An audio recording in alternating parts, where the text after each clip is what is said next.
Church. Welcome to Christ the King Lutheran Church here in Cary, North Carolina, where all are welcome, no exception. I welcome you to this very special Sunday school class for adults. It's a new series that we're starting today. Let's Talk Luther. And starting today, for today and the next two Sundays, we're going to be focusing on the Lutheran Reformation and on Martin Luther and Luther's teaching. I'm Pastor Wolfgang. I get to introduce our guest speaker for today, who is Dr. Luka Ilíc. Next week, we're going to have Bishop Brenda from California present, and then the series will conclude 3 weeks from now with Dr. Ron Ritgers, who teaches at Duke Divinity School in Durham. He is the chair of Lutheran Studies there and of history of Christianity and some other things. I mean, these academicians always have these long titles. But we're very excited about having these three speakers because they are experts in what we're talking about. Dr. Ilíc is from Croatia originally. I met him when he was doing his PhD at the Philadelphia Seminary, where of course I graduated from, and we became good friends for about 20 years now, I would think. 17. Currently, he is a pastor in southern Germany in a town called Balsheim. And I'm kind of thinking, since we are live streaming today, maybe some people from Balsheim are going to be either on right now or will be watching this later. So hello, turn around and wave to the cameras and let's say hello to the folks from Balsheim. I don't know how he managed to get away on Reformation Sunday from his own church. And I don't know who you have today, but we are so happy that Luka is here and that he is presenting to us. And so with no further ado, I'm going to ask him to come on up and bring us his teaching. Dr. Luka Ilíc from Balsheim, Germany. So, thank you, Wolfgang. That's a little village that basically also Germans don't know about, but that's fine. Balsheim is located between Munich and Stuttgart, so in the southern part of Germany. My today's title for the lecture is Father Luther's Converts, Pastoral Care in the Protestant Reformation. We will see that Martin Luther was often referred to as Father Luther by many of his followers. They saw him as a spiritual father, saw him as a father figure, and that's why I have this father title also in the lecture. You're losing your sound. Uh-huh. Always a problem, right? There you go. So,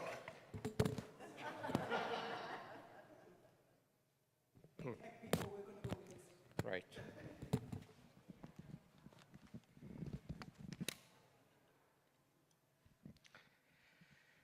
It is well documented that Martin Luther found it important to spend time with his colleagues, with the students, and all those who support the Reformation, listening to their concerns and often giving them a spiritual advice.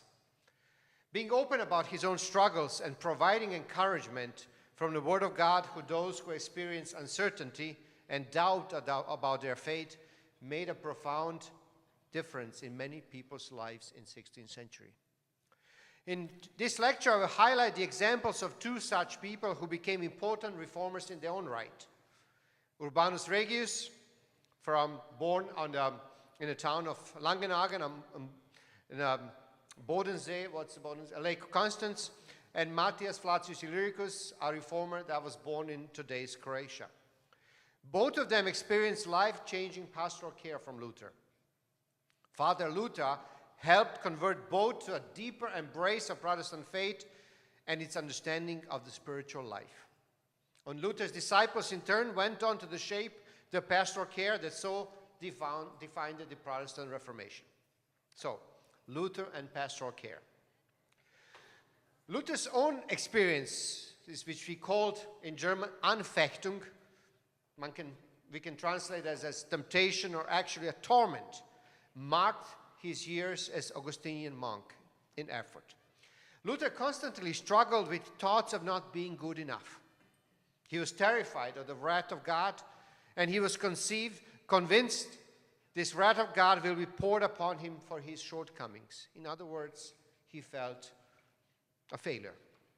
That is, until he helped himself through his thorough reading of the scriptures, and until he had a life-changing experience when all of a sudden he became to understand God's abundant grace that is available to all in another light.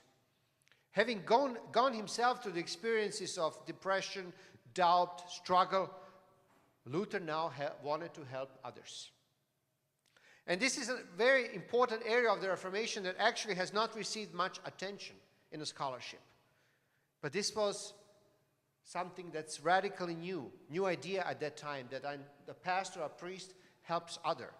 In the Roman Catholic Church back then, there has been no space for so caring thoughts and feelings for individuals, whether for clergy or for lay people, as Luther himself that experienced. But the emphasis of the Reformation on the importance of the individual person made it possible to develop pastoral care as such. And we will see this in examples of Flacius and Regius now, particularly. So, Luther and Flacius. The Croatian-born linguist, church historian, theologian, reformer Matthias Flacius Illyricus met Luther for the first time when he was 21 years old. He was born in 1520 in Croatia, went to study in Venice.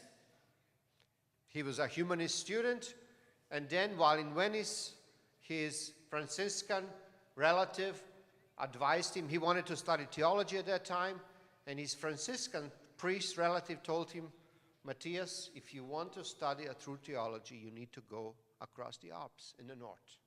And so he went in pursuit of studies, first to Augsburg, then to Basel, and at 21, he ended up in Wittenberg.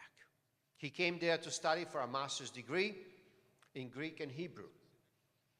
And as a student, he left basically between his room, the school, and the church.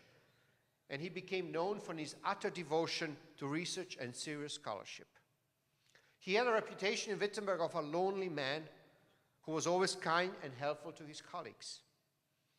At that time, Flacius has been in the German-speaking territories for close to 5 years. Following, as I said, his studies in Basel, and then for 1 year he was in Tübingen, and then in Wittenberg. 5 years far away from his beloved hometown on the Adriatic coast, on the Istrian Peninsula, where he had been surrounded as a young man by olive groves, by the Adriatic coast, by the mild climate, and a cultural and linguistic mixture of Italian, Venetian Republic, and Croatian. His mother was Italian, his father was a Croatian. And all of a sudden, these 5 years where he was struggling, learning German, struggling to adjust to a completely different culture and climate. North Germany is cold, there's often rain, and sometimes you don't see a sun for days, or you don't see a blue sky for days. If you've ever been in northern Germany, especially in the fall and winter, then you will know what I'm talking about. Not only was this young Croatian Italian man experiencing a culture shock, he also had many doubts about his new acquired Lutheran faith. He came from a Catholic family. Everybody in his family was a Catholic, and he was the only one that made this kind of a switch. And all of a sudden, he was questioning that. Everybody in his home region, which was ruled by the Republic of Venice, had grown up Catholic and was encouraged to pursue what was considered true faith. And yet, now he was in a Lutheran Wittenberg. And for days and months, he didn't talk about his internal struggles with anyone. He grew disillusioned. And by his own account later, he had a deep struggle with sin that caused him depression, and he started thinking about suicide at that age of 21. He kept thinking that God was angry with him and wanted only to judge him because of his sins. He later wrote an autobiography called Apologia, and there he writes that he thought constantly of death and felt the wrath of God upon himself, and he experienced the power of the devil. In other words, these 5 years in Germany brought a lot of doubt. He didn't know how to handle that. He didn't talk to anybody. And then, in the midst of crisis, something happened that changed his life. He lived at that time in a house of an associate pastor by the name of Bachhofen, and this associate pastor of the St. Mary's Church in Wittenberg, saw something that this young man didn't laugh, saw this depression, tried to talk to him, tried to help him, and basically had no results. Then he went to the city pastor, Johannes Bugenhagen, and told him, well, I have this foreigner living in my house, and he's struggling, he's depressed, I don't know how to help him. Can you talk to him? Well, Johannes Bugenhagen tried to talk to Flacius, and also had no success. So they were afraid. This man is going to kill himself. And of course, there will be for the Wittenberg, not a good publicity. So there was one more address in town, one more person they could look help, and that was Martin Luther himself. So Bachhofen and Bugenhagen go to Luther and explain to him what happened to this, what is happening. And they say, Martin, can you talk to him? Try to help him. We don't know what to do. Flacius then later talks about personal meeting with Luther face to face. Luther took 3 hours of his time, admitted him his studies. There were just 2 of them in a room for 3 hours and talked to him. And this is what Flacius, in his own words, write about that meeting. A quote. I translated that from Latin. This is English translation, of course. At the end of my 3rd year, when I was living in a house of the pastor Friedrich Bachhofen in Wittenberg, who was then a church deacon, evil was encroaching upon me, and I was sure that I would die soon. He noticed that because of my internal anxiety, I could not study at all. He urged me to confide in him and tell him what bothered me until I told him what was wrong with me. He affirmed with me counsel and prayer, and then succeeded in convincing Dr. Pomeranus, that is Johannes Bugenhagen, to take me to Herr Dr. Martin Luther. Luther then comforted me by sharing his own example as well as through the Word of God, and when the congregation at St. Mary's Church in Wittenberg prayed for me, the torment lessened from day to day until a year later I was well again. So we see from this account that this recovery took a whole year, coming from depression, from thoughts of suicide to be well again, a long time. But the encounter with Luther was for Flacius something that he explains changed everything. He was not just encounter with Luther. Flacius, in these 3 hours spent with the man of God, felt that he felt the presence of God in this room. In the midst of suffering that he had, that he battled with these uncertainties, Luther helped him to come out of it. Why? Flacius then later talks about what happened in these 3 hours. He basically said that Luther told him he had a similar thoughts. Luther was honest with Flacius and told him that he also struggled, that he also had the similar thoughts, that he was feeling unworthy. In other words, Luther opened up himself and honestly told this young man that he, even though at that time he was considered a big theologian, a big name in Germany, that he also was imperfect and he also struggled with uncertainties and dangers. Luther actually considered these experiences of what he called Anfechter or tentatio in Latin to be a 3rd mark of a good theologian. An experience which taught a person how to do theology, as what he explains, theology of the cross, theologia crucis, and which is, as he writes, quote from Luther, theology of the cross is the touchstone which teaches you not only to know and understand, but also to experience how right, how true, how sweet, how lovely, how mighty, how comforting God's word is. Wisdom beyond all wisdom. In other words, what happened, that this young man Flacius saw in Luther simplicity of faith and a desire to help and pastor others, giving him an example of what a true pastoral care is. Germans have a nice word for pastoral care, Seelsorge, care of the souls. Caring for one's soul is the translation of Seelsorge in Germany. Most importantly, Flacius afterwards felt that he was becoming more self-confident. In Luther, he recognized a man like himself, with human doubts and insecurities, different from what he seems to be behind the pulpit or in the classroom. We as pastors or theologians sometimes want to present ourselves as spiritual, as super people, and forget actually that we are just like anybody else. And Luther understood that very well. And later in life, Flacius said that this very personal discussion with Luther in his study changed him completely. It was, in other words, his breakthrough experience. And Flacius, biographers later have emphasized this moment and have called it a key to understanding Flacius' life. Wittenberg indeed was a turning point for Flacius' faith. It was here that his Lutheran beliefs became consolidated. When this encounter with God that Flacius underwent in the midst of suffering is reminiscent of what Luther himself gone through. He had found comfort from Luther, which made him feel delivered and renewed. There is also a letter of recommendation preserved in which Luther wrote favorably 8 years later about Flacius, stating, "Nostris homo notissimus et magnae fide." He is a man well known to us and of great faith.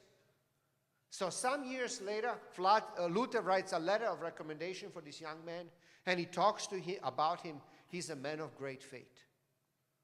And he met him as a suicidal student, full of self-doubt, transformation.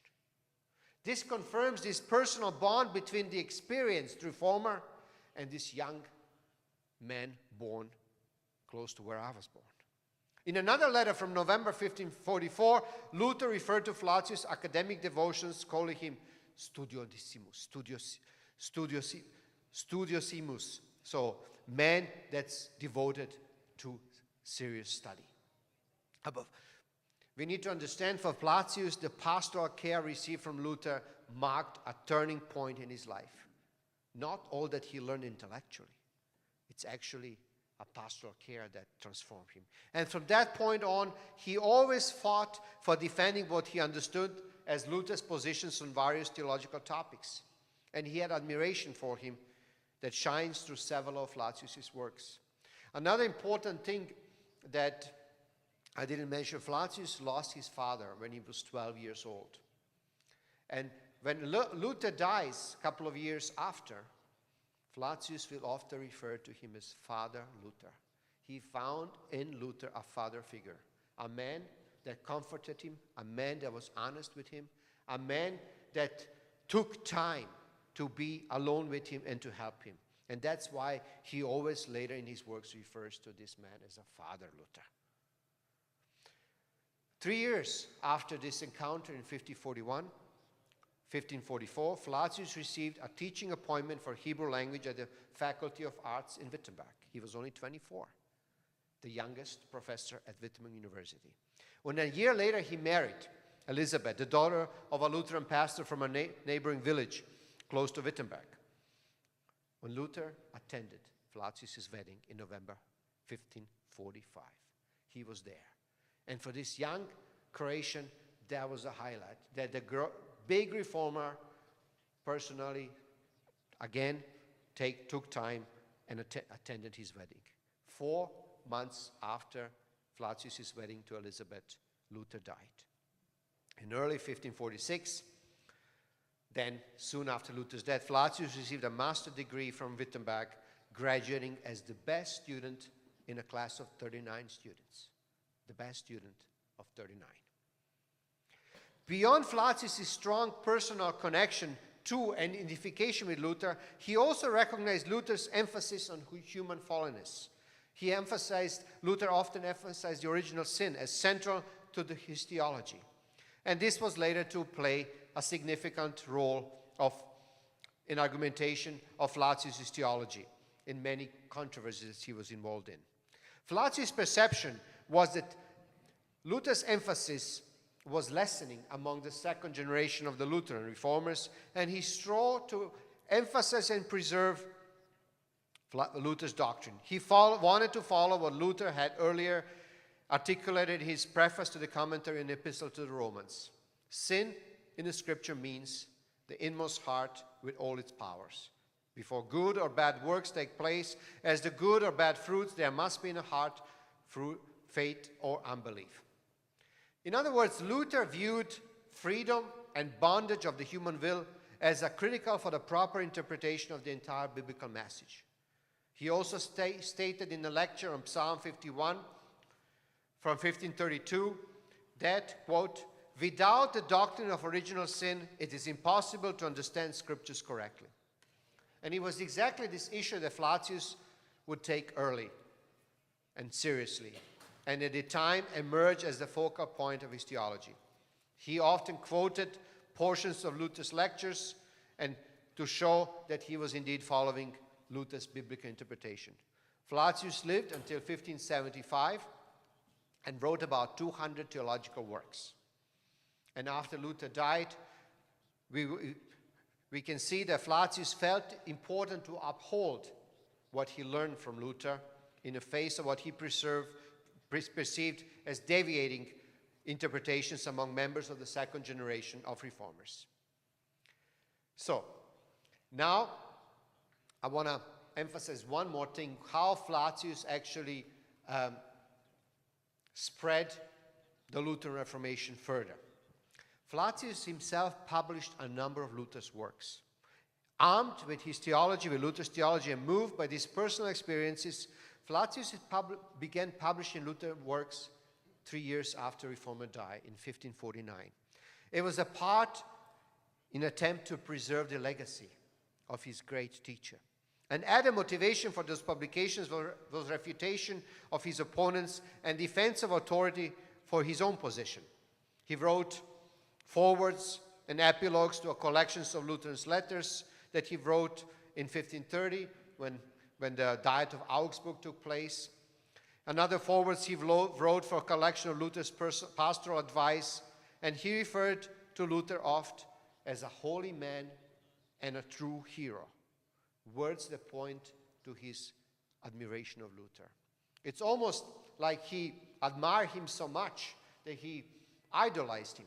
He calls him a true hero, a holy man, my father. And in that sense, Flacius actually, in publishing Luther works, in spreading Reformation, extended the legacy of a great reformer. Now I want to talk to you about the other man, Urbanus Regius. He's older than Flacius. He was born only 3 years after Luther was born. Luther was born in 1546, and Regius was born in May 1489, as I said, on the Lake Constance. He was born as Urban Riga. He Latinized his name, same as Flacius. Flacius' Croatian name was Matija Vlačić. He Latinizes Matthias Flacius. Here, Urban Riga becomes Regius.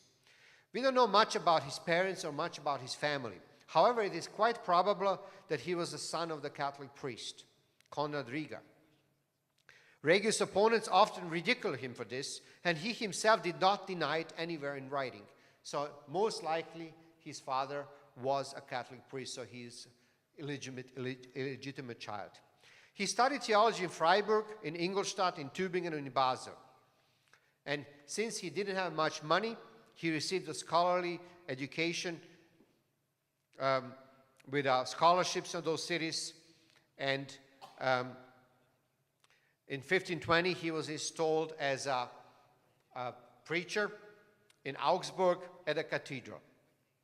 And soon after that, he was regarded as the main representative for the Luther's cause in this Swabian imperial city. He was author of many anonymous publications which he published in defense of Luther. At that time in 1520, he is still Catholic, but he's obviously reading Luther, and he publishes pro-Luther works. His sermons became more and more evangelical. For example, his sermon on the Feast of Corpus Christi or of St. Catherine's Day, both delivered and printed in Augsburg in 1521. People in educated circles read those sermons and then they were displeased. They sought to eliminate him. they thought he was a Lutheran heretic. And due to the conflicts that he had in city, he needed to leave the city of Augsburg in the following year, 1522. In a few years after that, Regius was active in the neighboring areas north of Lake Constance, where he was busy studying scriptures and Luther's writings.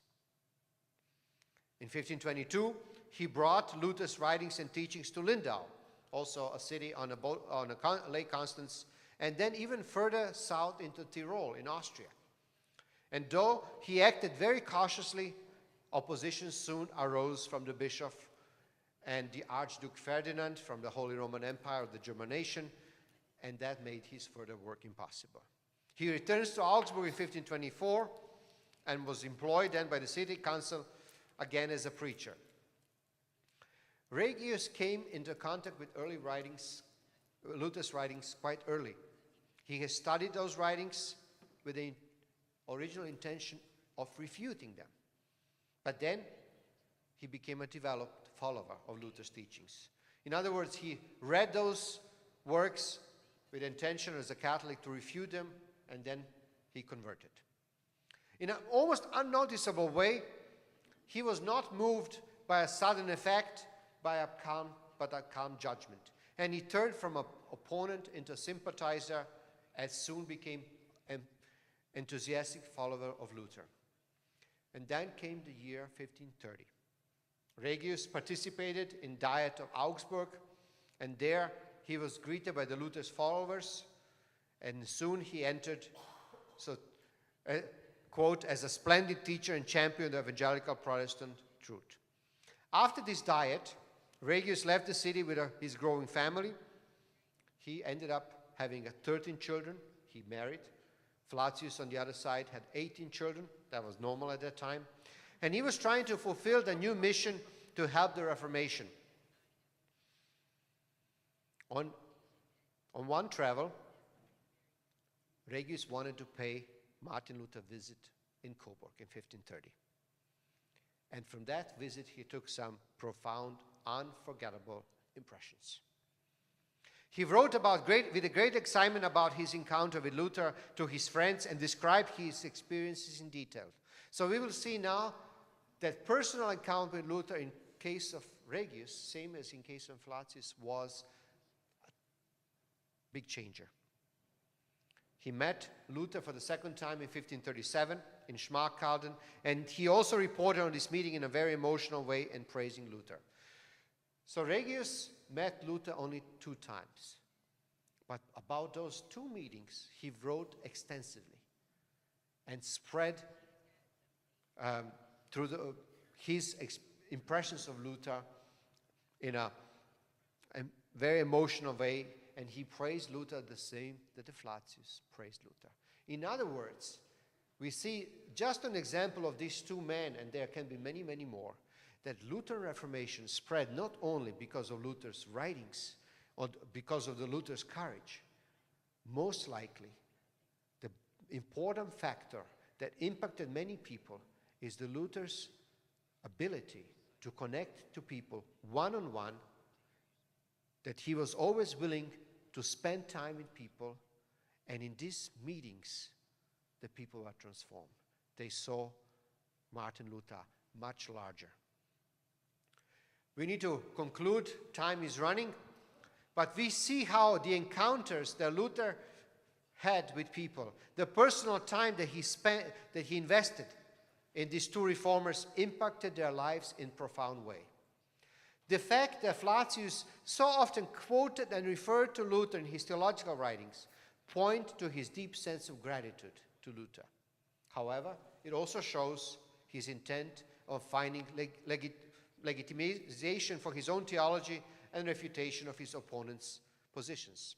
However, considering that both Flacius and Regius published some of Luther's works and fought so hard against those who they perceived were moving away from Luther's understandings, especially on free will and sin, suggested that they did that because they felt responsibility to carry on Luther's theology after he died. As it seemed to these 2 men, the parts of it where attempted to be changed by the new generation of reformers. They wanted, in another sense, to remain true to their friend Luther and no one else. And in this sense, we see the indebtedness and admiration of Luther by Flacius and Regius played a big part in preserving the Lutheran legacy. Also, for Regius, who met Luther later in his life, not as a young man, where the meetings with him were life-changing and confirmed that he had made the right decision to convert to Lutheranism. That's also a key factor. Both Regius and Flacius were Catholic. So those meetings with Luther confirmed that they made the right decision. And in this way, we can see the impact of the pastoral care provided by Luther. The personal attention and encouragement made an impact, reaching beyond persons and reaching beyond generations. So, with this note, I'll end, and Wolfgang will moderate discussions. You feel free to ask any questions. Hopefully, this lecture had made you think, and hopefully you will have some questions, and we can kind of deepen up my talk. Well, thank you. Thank you, Dr. Luka, for that enlightening lecture.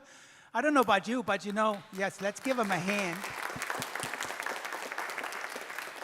I don't know about you, but as American Lutherans, we are so focused on Martin Luther himself, we sometimes forget that there were other people, right? Flacius and Regius being two of them that carried on the Reformation. It took more than one person to make such a big difference, right? And based on Luther's teaching, they spread the word as well. Flacius, of course, that's Luka's guy. He wrote his dissertation on him. I always say that Luka is one of maybe 2 experts on Flacius in the whole world, and you got him today. So I want to invite you to ask any question or make any comments. I'll come around with the mic. If you're watching us on YouTube or on Facebook, please feel free to put a comment or a question in the chat. I will be monitoring that and asking your question for you. We have a few minutes, so if anybody wants to start up, I'm coming with the mic. I did tell him you guys like to talk, so please talk. Thank you very much for your lecture. What time did pastoral care become widespread? You've told us about the origins and the impact that it had. When did pastors start to recognize this and recognize that pastoral care needed to be incorporated into the job description? Thank you. As we see, the Reformation was not a planned event in this sense. Luther never wanted to split from the Catholic Church, so when he posted those 95 Theses in 1517, he didn't expect the results that he would be excommunicated. And basically, the pastoral care that kind of was developed in the Reformation was something that he probably experienced as a monk from his superior, Staupitz, that was probably the only man that tried to understand Luther as a monk when he struggled. But the pastoral care that he developed, at least on the basis of 2 examples that I brought, was something spontaneous. It was not a part of the job description in a sense, because the Catholic priests until this time, they didn't think about it. They did their liturgy, they did their mass, and that was it, basically. So this whole concept of pastoral care, it's much later development in Lutheranism. Not even in the 16th century, so developed probably only, I would think, after 30 years war in 17th century, that this concept is more developed, that the pastor is actually Seelsorger, this German word that I used. He is entrusted with the care of souls from his parishioners. He's not just the one that administers the sacraments. He actually needs to take care of his people. So this concept is much later, but we see that Luther developed it spontaneously because he was such a warm personality and he cared for people, and that shows in these examples. All right, thank you. Other questions or comments from the audience? All the way in the back. They're making me run today. There you go, Vicky. Is it pronounced Flautius? So, as a interpreter and student of Flautius, and because he was also promoting Luther's work and really bringing it forward and wanting people to stay true to it, was there any piece of that that he further developed or expanded himself? Excellent question. Yes, in a sense, after Luther's death in 1546, there was 1 year after that we have a Schmalkaldic War. We had a struggle, who was going to take over? Who is going to be the next leader of the Reformation? So the Lutheranism splits after Luther's death into two fractions, into two parts. The people that followed Philip Melanchthon, who was Martin Luther's right-hand man in Wittenberg, and the so-called true Lutherans, or Gnesian Lutherans, who took a distance from Wittenberg. And both of these groups were trying to say, we are the true Lutherans, we interpret Martin Luther properly. In other words, after Luther died, the Catholics tried to win Protestant territories back, and there was a vacuum of the leadership. And in this vacuum, Flautius played a big role in publishing Luther's works, in trying to say, I am true to him, and of course, he overemphasized the doctrine of sin, because he experienced how sin tormented him. Like Luther, he had this personal experience with sin, which not every reformer had. And so he overemphasized this doctrine of sin, and later on did so much that he was even accused of being heretic.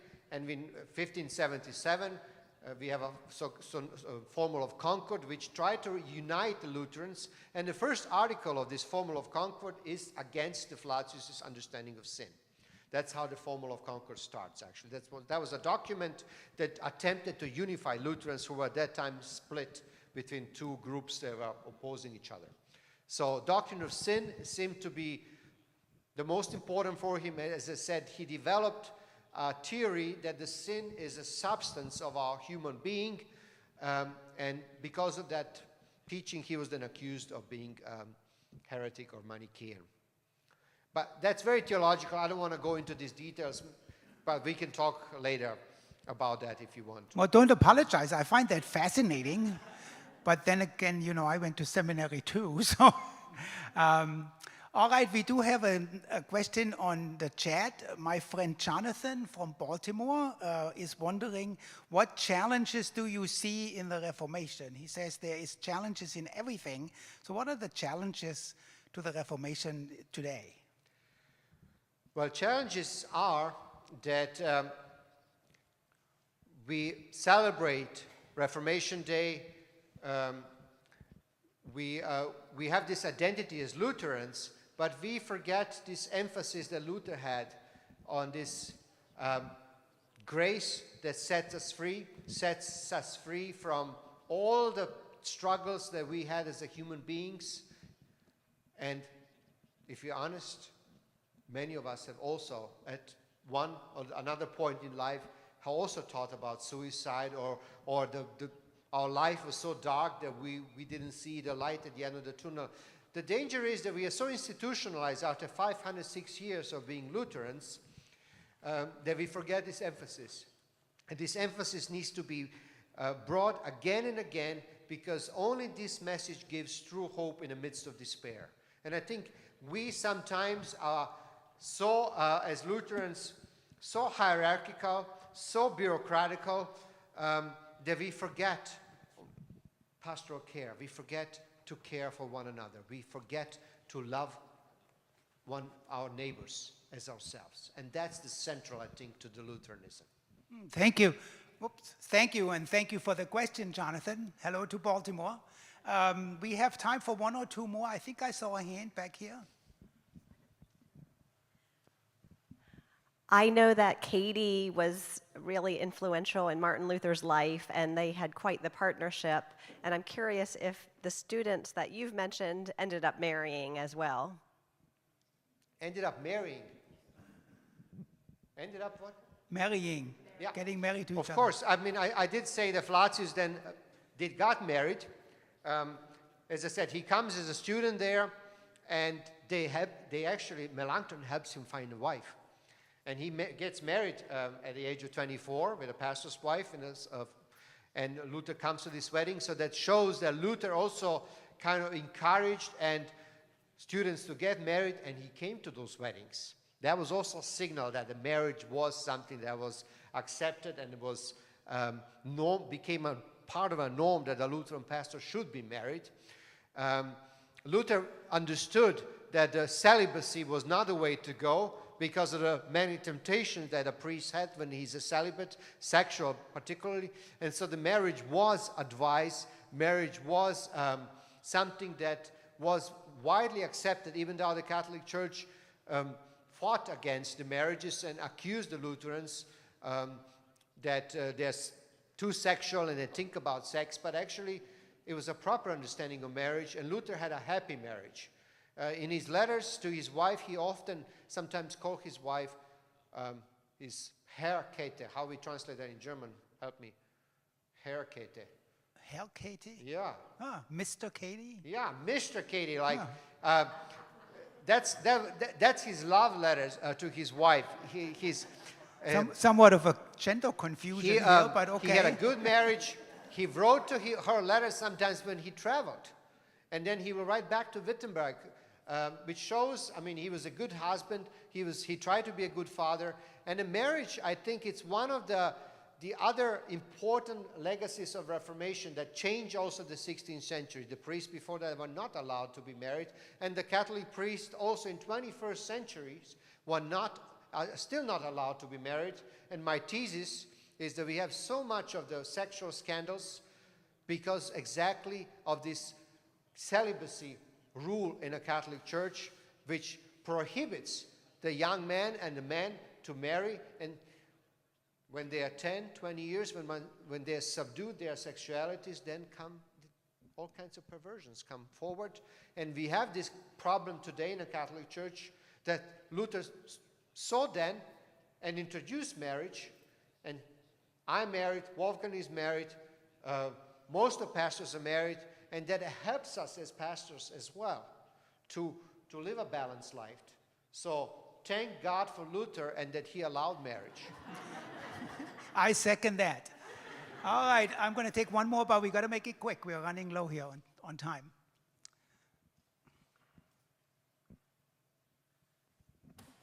I was wondering if at the time that Luther lived, if the priests did confession with individuals in the Catholic Church. I know growing up, I remember the friends who were Catholic talking about they would go to confession. And so that strikes to me as an interesting... Can you talk in the microphone? I don't hear you. That strikes me as an interesting contrast to Martin Luther talking to individuals about his struggles with sin, as opposed to a priest silently listening, just tell me your sins. So, I never heard this about pastoral care and examples, so I appreciate that. Thank you. Well, as we know, the Catholic Church has 7 sacraments. We as Lutherans have 2. Luther actually wanted in the beginning to preserve the sacraments of penance.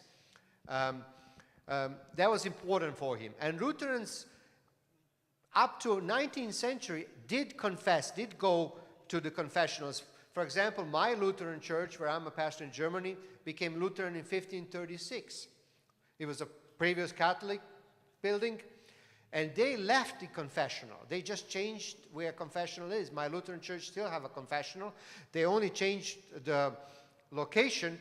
Now, confessional is under the steps that lead to the pulpit. So when I go to preach, I always need to go through the confessional before I climb those stairs and go to the pulpit to preach, with the idea the pastor needs to confess before he preaches the Word of God, so he preaches with a pure heart. So the emphasis that on a confession did change in Lutheranism, but not so radical as we have it today in 21st century, when most of people don't see the need to talk about their own struggles and sins to a priest or a pastor and to receive the absolution. We have absolution in services, communion services. We receive absolution as a group, but this individual aspect of confessing and receiving absolution was for Luther also a crucial, important. So the early Lutheranism has a big role for the penance and the personal confession. All right, just don't get any ideas of putting a confessional in here that I have to go through on my way to the pulpit. All right, let's give Dr. Luka a hand for his presentation. What you heard was a kind of a preview of a larger lecture that he's going to give tomorrow afternoon at Duke Divinity School. It's at 5 o'clock, and I think it's an open event, and I think some of you are already signed up to go. You can check the website and see if there's still any space and sign up if you like to hear more. Also remember that next week we have the bishop from California to tell us about her take on Lutheranism, and then we finish up with Dr. Ron Rittgers on November the 12th. He is the chair of Lutheran Studies at Duke Divinity School. So thank you again, Luka. Great to have you, and thank you all for being here, including those of you who are online. And thank you for the lively discussion. Yep. Enjoy that. God bless you.